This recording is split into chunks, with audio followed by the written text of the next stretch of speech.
Sekarang kita masuk ke dalam sesi pertanyaan. Jadi buat teman-teman yang lagi nonton live ini yang punya pertanyaan khusus untuk Kak Azam, bisa tanya di kolom komentar yang ada di bawah. Silahkan kalau teman-teman mau tanya. Nah, sambil menunggu pertanyaan dari teman-teman, saya mungkin juga ada pertanyaan secara pribadi kepada Kak Azam. Kak Azam, kalau boleh tahu, setelah lulus kuliah ini, apakah Kak Azam ini sempat menjadi imam masjid atau saat kuliah juga sudah menjadi imam masjid, Kak? Alhamdulillah pas lagi kuliah udah pernah juga gitu ya. Oke. Itu gimana tuh Kak, feel-nya Kak? Beda banget kayak biasanya apa gimana tuh? Ya bayangin aja ente tak belum pernah naik panggung, harus sekali naik panggung itu kayak gimana kira-kira gitu. Waduh, Dan ini lebih sakral lagi gitu ya. Mungkin iya. bayangannya kalau naik panggung itu seperti di forum yang ngomongin agama gitu. Jadi Mhm. sakral dan juga formal. Ini apa namanya? Dredeg banget gitu ya. Iya. Dan ngeri salah, apalagi kalau emang kebenaran salah gitu kan, salah rokaat Mhm. gara-gara kita terlalu grogi. Pernah tuh Mhm. begitu tuh beberapa kali. Eh, dan itu masjidnya masjid yang rame jamaahnya gitu, itu ada repot juga. Ya sudah, setelah itu banyak-banyak istighfar. Iya, iya. Nah nih pertama Kak, kali ada. kalau ngimam Hah? itu Pertama kali kalau saya ngimam itu disuruh ngimam yang resmi gitu ya, sholat raweh itu pas SMA. Itu sekali Oh, sholat raweh. Masya Allah. Dan memang deg-degan banget gitu ya di situ. Kalau teman-teman yang punya hafalan, sebaiknya eh, apa ya, sebaiknya mulai mempersiapkan hafalannya untuk jadi imam. Kenapa? Karena hafalan itu kepake banget buat jadi imam, dan hafalan yang sudah dibawa sholat itu lebih kuat biasanya. Hmm. Nah nih Kak, ada pertanyaan nih dari mfaiz.h. Dia nanya gini, kalau misal ada seorang teman lagi gibah di samping kita, apakah kita batal puasa padahal tidak ikut gibah? Oke, ini Ah, apa ya, tentang tentang puasa membatalkan atau tidak gitu ya. iya. Kalau banyak apa namanya yang dijelaskan oleh ulama itu, soal yang membatalkan puasa adalah makan dan minum dan hal-hal yang membatalkan lainnya. Seperti Hmm. apa? Seperti kalau sudah menikah itu eh, apa namanya, hubungan suami istri kalau di bulan lain itu dihalalkan, tapi kalau di siang hari ketika sedang puasa itu haram dan itu dosa gitu ya. Nah, soal gibah Hmm. gimana? Jadi prinsip puasa adalah kita di sini, teman-teman yang sedang menyaksikan ini perlu memahami juga esensi dari puasa itu apa gitu kan. Dan sebenarnya puasa itu ini ngomongin secara mahasiswa gitu ya. Kalau ngomongin puasa, terminologi puasa itu juga digunakan oleh agama lain. Hindu pun ada puasanya, Yahudi, Nasrani itu juga ada puasanya. Bahkan kalau orang Yahudi itu puasanya, ini Anda juga baru tahu gitu ya. Orang Yahudi itu puasanya bukan waktunya itu lebih panjang. Dan itu bukan dimulai sejak sahur, sejak waktu fajar, tapi sejak pertama kali dia bangun tidur, dia sudah mulai puasa sampai maghrib gitu. Itu Hmm. puasa gitu kan. Nah, yang terminologi yang dikhususkan dalam Islam adalah saum. Hmm. Saum dalam Islam itu eh, apa ya? Intinya adalah bukan sekedar menahan dari yang membatalkan. Kalau itu terlalu luas, dan kita pun gibah itu tidak membatalkan gitu. Tapi Hmm. gibah tidak esensi. Gibah itu nggak esensi. Esensi dari saum itu apa? Kalau dijelaskan ulama, saum adalah imsak. Imsak artinya menahan. Hmm. Menahan apa? Bukan sekedar dari yang membatalkan. Kalau kita menahan itu kan, yang bisa ditahan itu semua kita tahan. Hawa Hmm. nafsu itu terutama yang kita tahan. Jadi cuma sekedar makan dan minum. Kita sambil sambil kumur-kumur air, sambil gitu kan. Itu juga, itu kan nggak sampai minum gitu loh. Itu kan nggak sampai benar-benar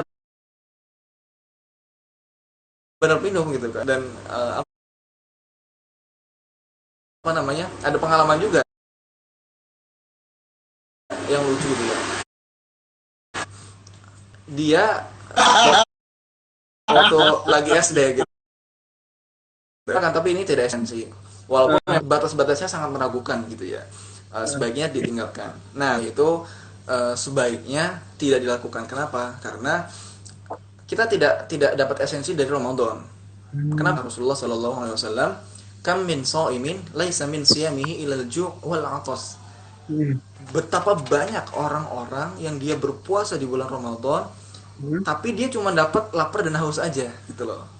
Nggak esensi, maksudnya adalah dia sekedar menunaikan kewajiban saja, tapi tidak dapat apa-apa. Tidak dapat apa-apa, dia juga dapat haus dan dia juga dapat lapar. Tapi secara ketakwaan, secara pahala, secara pengasahan mental, apa namanya, dirinya itu tidak berkembang, karakternya itu tidak berkembang gitu. Dan ini sangat rugi kalau kita melewatkan waktu yang hanya Allah berikan 30 hari dalam setahun. Kira-kira gitu. Kak Zam, apakah yang dimaksud esensi ini termasuk ke dalam mengurangi amalan puasa, Kak? Maksudnya gimana amalan puasa itu? Jadi kan ada beberapa, mungkin nih saya juga sempat dengar opini-opini dari orang-orang ya. Ada yang mengatakan kalau mengurangi pahala puasa ataupun yang kakak bilang barusan kayak sekadar makan minum aja. Apakah yang dimaksud esensi itu termasuk ke dalam ya udah istilahnya tuh amalan puasanya tuh berkurang bahkan bisa hilang hanya karena masalah hal-hal sepele yang sebetulnya tidak perlu dilakukan seperti halnya gibah dan lain sebagainya. Oke. Ya, jadi kita perlu ketahui dulu di awal gitu ya, bahwa esensi dari puasa adalah takwa. Ya ayyuhalladzina amanu kutiba alaikumusiyam kama kutiba alal ladzina min qablikum la'allakum tattaqun. Apa tujuan dari puasa? Agar kita bertakwa. Nah, puasa sebagai tujuannya takwa, dan juga puasa sebagai kewajiban yang Allah berikan. Mungkin kita menunaikan kewajiban ini dan kita menunaikan seluruh rukun Islam yang ada 5 itu gitu kan. Tapi kita tidak mendapatkan tujuan yang Allah inginkan untuk setiap hambanya, yaitu takwa. Dan itu rugi. Kenapa? Karena Allah menginginkan hamba-hambanya itu bertakwa, bukan sekedar melaksanakan kewajiban saja. Ini kalau kita sebatas itu kita namanya di apa namanya, kita hanya mengambil untung-untungnya saja, tapi tidak mengambil apa ya, kelebihan-kelebihan yang Allah berikan di bulan Ramadan. Ini barangkali bisa kita gambarkan mental pebisnis gitu ya. Setiap ada keuntungan yang sifatnya nominal, dia kejar marketing, dia apa namanya, ada orang yang wah cocok nih jadi bintang, dia kejar lagi, semuanya hitung-hitungan duit. Ini kan pedagang gitu loh.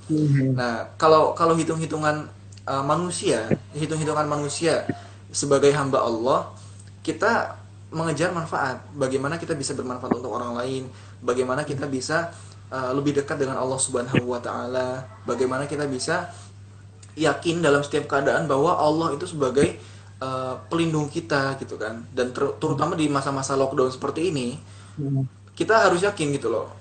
Kenapa? Karena dalam kondisi yang serba susah, dalam kondisi yang rada sengsara, itu biasanya kedekatan kita dengan Allah Subhanahu wa taala itu lebih efektif. Kenapa? Karena kita nggak punya tempat bergantung, tidak punya tempat pasrah, kecuali hanya kepada Allah aja gitu loh. Dan ini sudah menjadi hal yang fitri, hal yang ditanamkan oleh Allah ke dalam setiap manusia. Bahkan pun orang yang dalam pikirannya dia tidak mau mengakui Tuhan, dalam keadaan terdesak, tidak punya apa-apa lagi yang secara duniawi menjadi tempat bergantung, dia selalu punya Allah menjadi tempat berharap. Makanya ini yang kita bina, yang kita asah di bulan Ramadan ini, yang rugi kalau kita tidak mendapatkannya. Ini hanya 30 hari di bulan Ramadan ini, selama setahun waktu yang Allah berikan. Ika, ini satu lagi pertanyaan terakhir nih ya, pertanyaan terakhir. Dan ini sebetulnya pertanyaan yang paling menarik banget berhubung dengan sekarang masa-masa bulan Ramadan ini masih berlangsung. Dari mylovely_there30, dia nanya begini, Kak. Assalamualaikum, Kak, mau tanya cara yang paling afdol untuk sholat istiqoroh itu seperti apa, dan jawaban yang dikatakan dari Allah itu seperti apa? Sebelum Kak Azam jawab, mungkin saya juga bisa ngasih pertanyaan juga nih, Kak. Terkadang kan sholat istiqoroh itu kan macam-macam ya, ada yang berpendapat katanya, ada yang bilang lebih baik dilaksanakan pukul 3 pagi atau saat mau tahajud juga. Ada yang bilang katanya jawabannya melalui mimpi atau melalui hidayah atau apapun itu. Sebetulnya kalau dari kacamata Kak Azam, menurut dalil yang ada tuh sebetulnya sholat istiqoroh itu seperti apa sih Kak? Oke, dari kacamata aneh ya, dari kacamata Iya. saya pribadi. Kacamata. Oke, dari sudut pandang. Sudut pandang ya betul itu.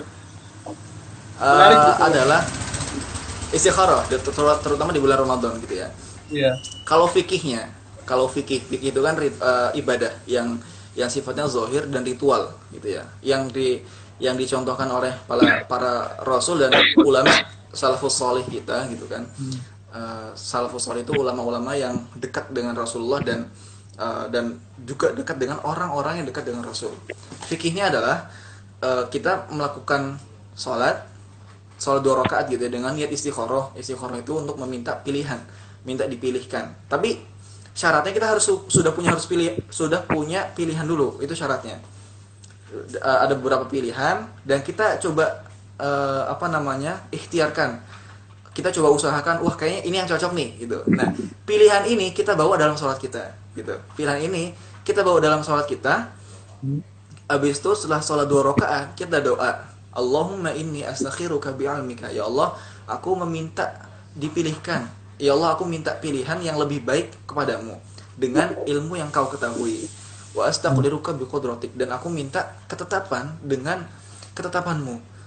Was'aluka min fadlikal azim, dan aku memohon kepadamu dengan keutamaan dan karunia yang kau miliki. Fa innaka taqdir wala aqdir, karena sesungguhnya engkau lah yang menentukan, bukan saya. Wa ta'lam wa la a'lam, dan engkau yang lebih mengetahui, aku tidak mengetahui. Wa anta 'allamul ghuyub, dan engkau maha mengetahui atas segala hal-hal yang gaib, yang tidak duniawi.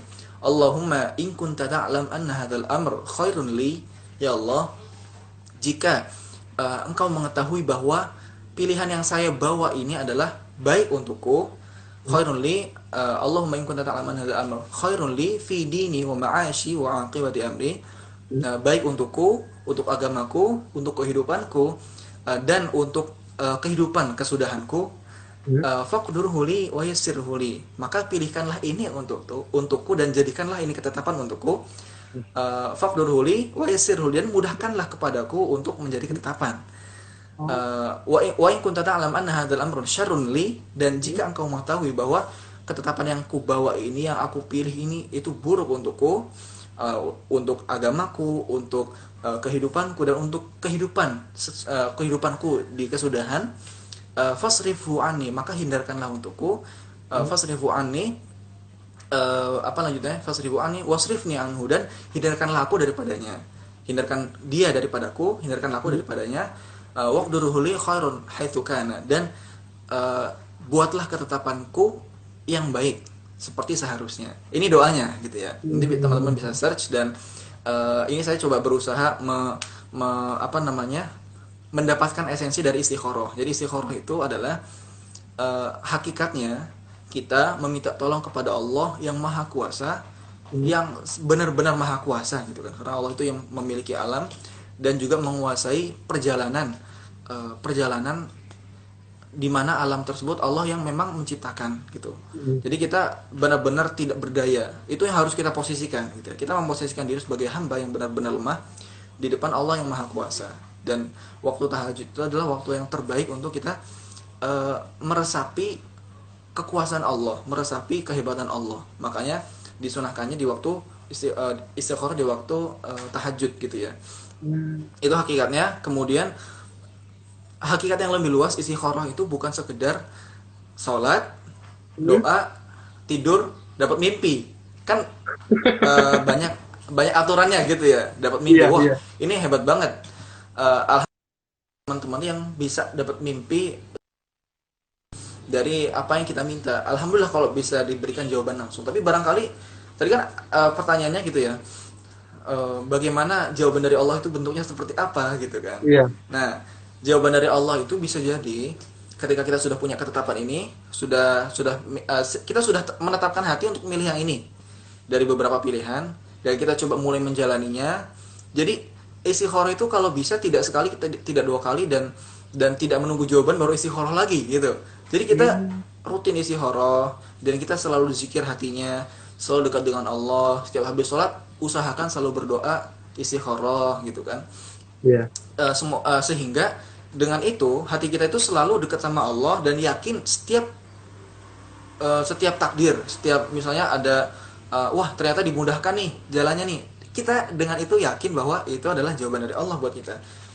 Misalnya cari pekerjaan, misalnya cari kampus, misalnya pilihan ini pilihan itu gitu kan, semuanya bisa diistikharahkan, tidak harus soal jodoh gitu ya. Iya. Nah soal Siap. jodoh itu kan hanya yang memang familiar dipakai untuk Sangat istikharah, familiar padahal dipakai memang. betul. Padahal tidak sesempit itu istikharah itu. Istikharah adalah setiap kita minta yang terbaik, minta kepada yang maha menetapkan, dan yang maha menetapkan ini tahu ketetapan yang terbaik untuk kita. Makanya kita harus, esensi dari istikharah adalah kita mendekatkan diri kepada Allah.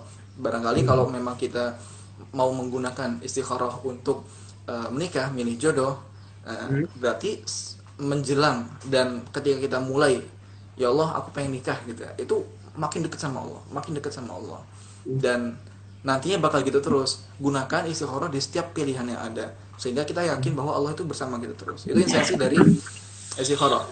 Jadi jawabannya adalah bisa jadi kita dimudahkan untuk melakukan amal tersebut, kita dimudahkan untuk wah ternyata alhamdulillah nih dimudahkan nih, itu jawaban dari Allah gitu.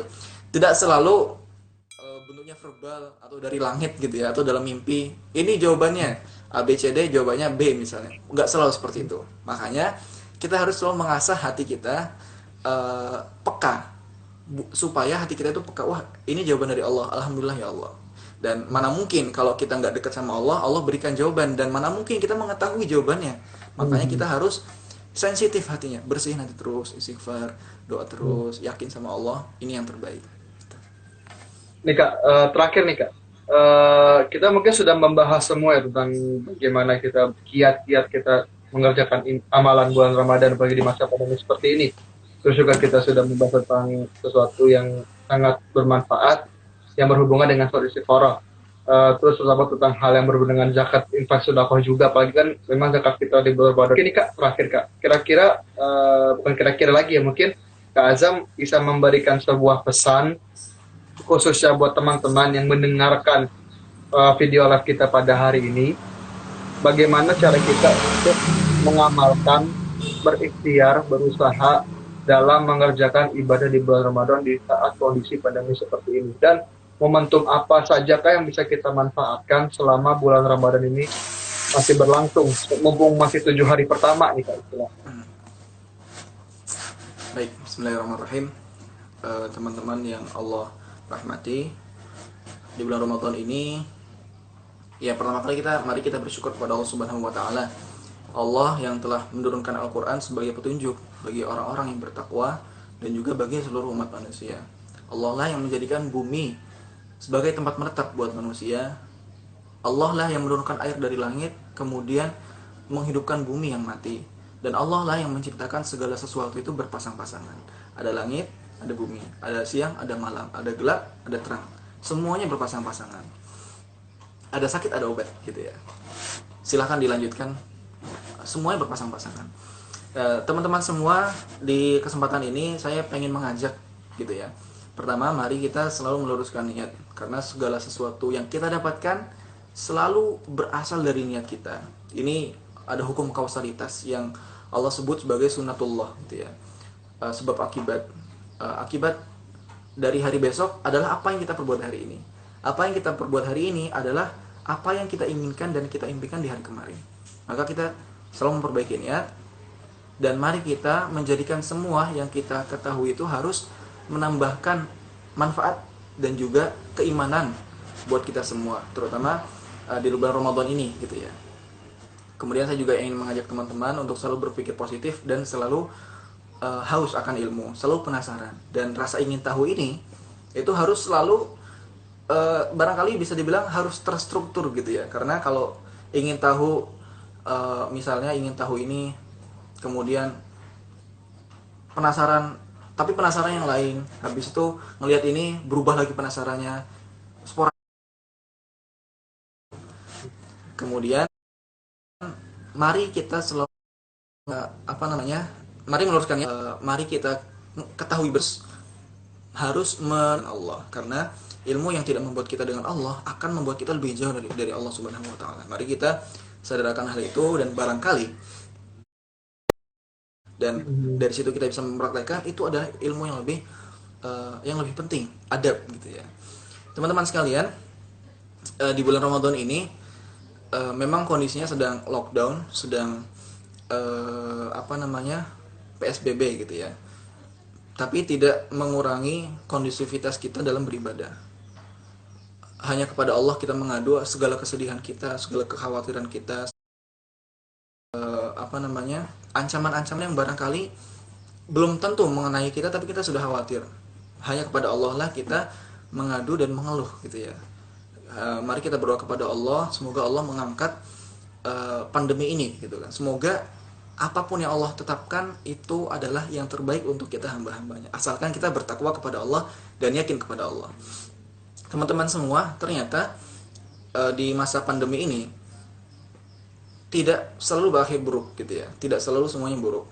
Allah ingin di bulan Ramadan yang pandemi lockdown ini, pandemi dan membuat kita lockdown ini, Allah ingin membuat kita lebih fokus dengan Ramadan.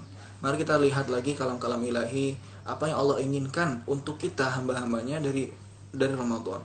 Bukan sekedar kita bisa berRamadan dan tetap bekerja sehingga kita bisa dapat banyak rezeki, atau bisa tetap berkuliah sehingga kita bisa tetap bertatap muka dengan teman-teman atau dengan dosen.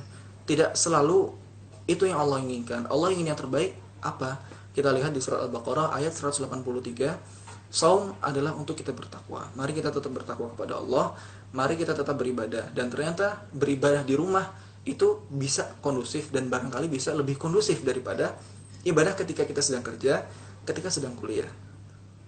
Mari kita perbanyak baca Al-Quran, dan Allah ingin di rumah, di tempat masing-masing kita lebih fokus beribadah, kita lebih banyak membaca Al-Quran, kita lebih fokus menghargai saudara-saudara kita, orang tua kita, adik kita, kakak kita, dan kita lebih bersabar dalam berhubungan dengan keluarga kita.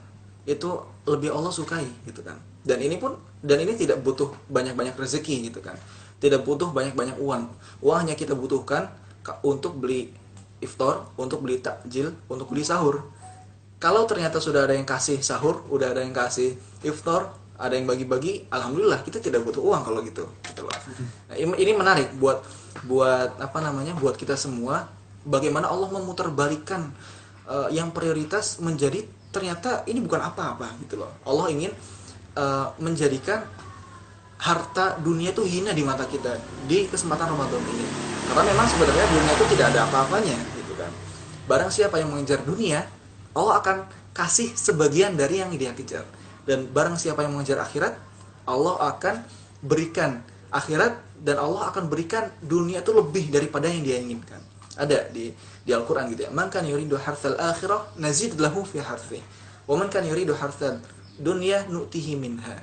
Wa ma lahu fil akhirati min nasib. Dan buat orang yang mengejar dunia, dia tidak mendapatkan apapun dari akhirat gitu. Teman-teman semua, di rumah mari kita pertinggi lagi target kita. Mari kita perbanyak baca Al-Quran, menghafal Al-Quran. Mari kita singkirkan hal-hal yang tidak berguna. Karena untuk menjadi hamba Allah yang bertakwa, kita harus menjadikan yang penting itu penting, dan menjadikan hal-hal yang baik barangkali tidak dilarang, tapi kita tahu yang lebih penting itu mana. Mari kita kejar hal yang lebih penting dan meninggalkan yang biasa-biasa saja. Kenapa? Karena sebagai orang Islam, sebagai orang yang beriman, sebagai tanda keislaman dan keimanan kita bisa meninggalkan hal-hal yang tidak bermanfaat.